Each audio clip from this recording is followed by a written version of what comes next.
Hey guys, welcome back to my channel, A Little Bit of Everything with Erin. Today we'll be doing another glitter epoxy cup. I will go over that in just a minute. I'm just going to show you right here that I took a silver colored or copper colored cup and I spray painted that with a matte white spray paint first. So the type of glitter cup that we're doing today is going to be a peekaboo glitter. We'll be layering one type of glitter on top of another so that you can see the one color underneath the other. So to put the first layer of glitter on, we are going to spray our cup with the Loctite in the blue jar. Once we have a good layer of that on, we will start applying our glitter. Watch out for your paper, don't go too low there. And I am going to use gold as my base glitter. This is the glitter that will pop or peekaboo through the top layer of glitter, which is going to be black. Go ahead and spread this all over your cup, including the bottom. That way the layers are even. And I like to put a folded piece of paper under so that I can easily move that glitter back into the jar so we don't have any waste. Okay, after you get your glitter all over that, you want to go ahead and spray that with some clear spray paint. Once that's completely dried, you can go ahead and add it to your turner, whether it be a hand turner or a machine one like the one I'm using here. And you're going to add your epoxy.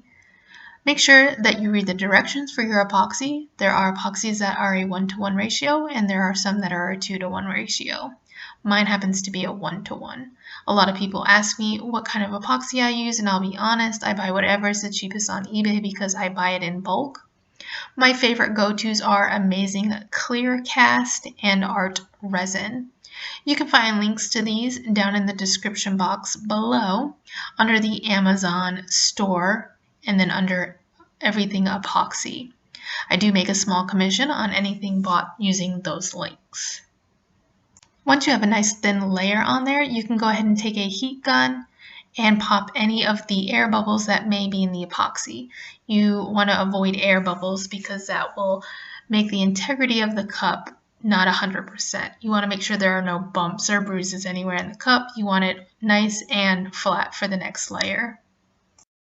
We're now going to let this sit and spin. It's going to spin for anywhere between 4 to 6 hours or until it is no longer tacky and the epoxy is no longer moving. We do want to let it sit for a full 24 hours to completely dry and cure. You do not need to spin it for the whole 24 hours. You can stop it as long as the epoxy is no longer flowing and leave it on your turner not turning, or you can hang it upside down to just let it fully dry. Okay, so our cup is nice and cured, hard and dry, and these are the vinyl decals that I cut out. I cut these out in 651. You can use 631. It's all the same for this part.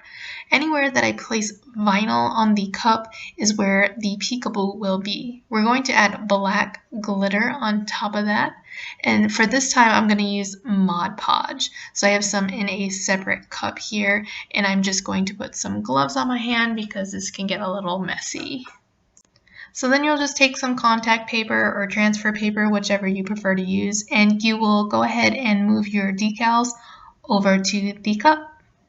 I would suggest using scraps of vinyl or a color that you have that you don't use or don't plan on using, because the color isn't going to matter because you're going to rip that off afterwards.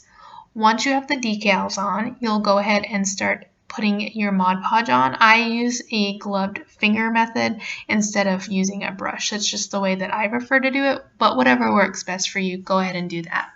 We're going to add this Mod Podge all over the cup, including the bottom.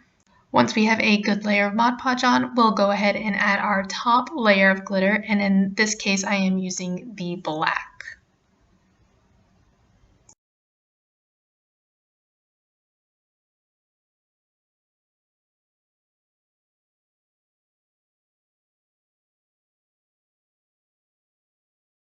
So this is going to be the toughest part of this whole cup, remembering where you put the vinyl.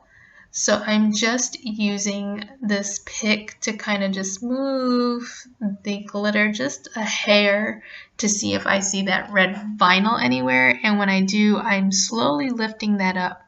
The Mod Podge is pretty dry at this point, but it's still tacky enough that if it does lift, I can easily use my finger to just press it back down into place. Now, once you find one, it's kind of like Battleship. You kind of remember where you placed that other one, so it's easy to find. It's just those first couple that you're like, oh no, where did I put these?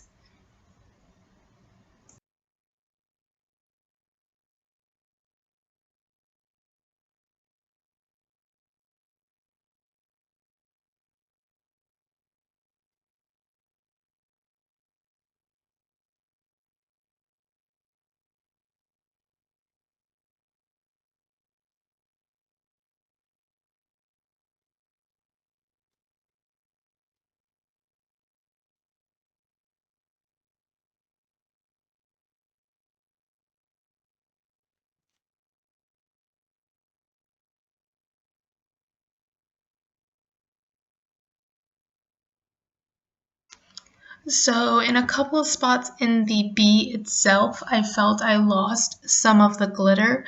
So I took a very thin paintbrush and I put a little bit of Mod Podge on that.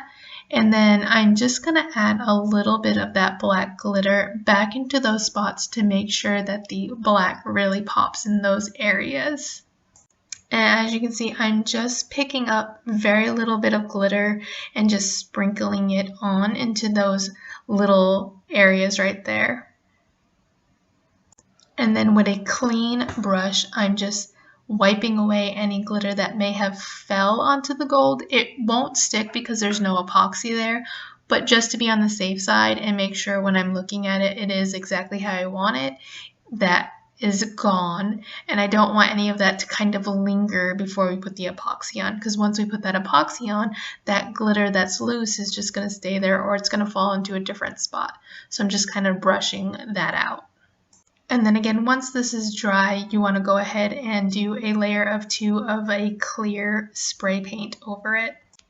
Okay, so at the last minute, I decided to add a little bit of white glitter into my epoxy, and if you watch any of my glitter videos, I always do this. I just like the little bit of the effect that adds, and I do find that sometimes with the black glitter it does kind of look tar-like once you add the epoxy, so I knew that adding that little bit of white was just really going to help that.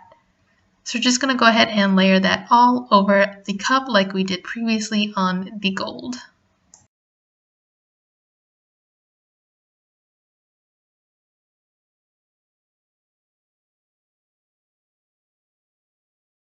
And again, you want this to just continue to sit and spin for 4 to 6 hours to make sure that the epoxy is hardened and dry.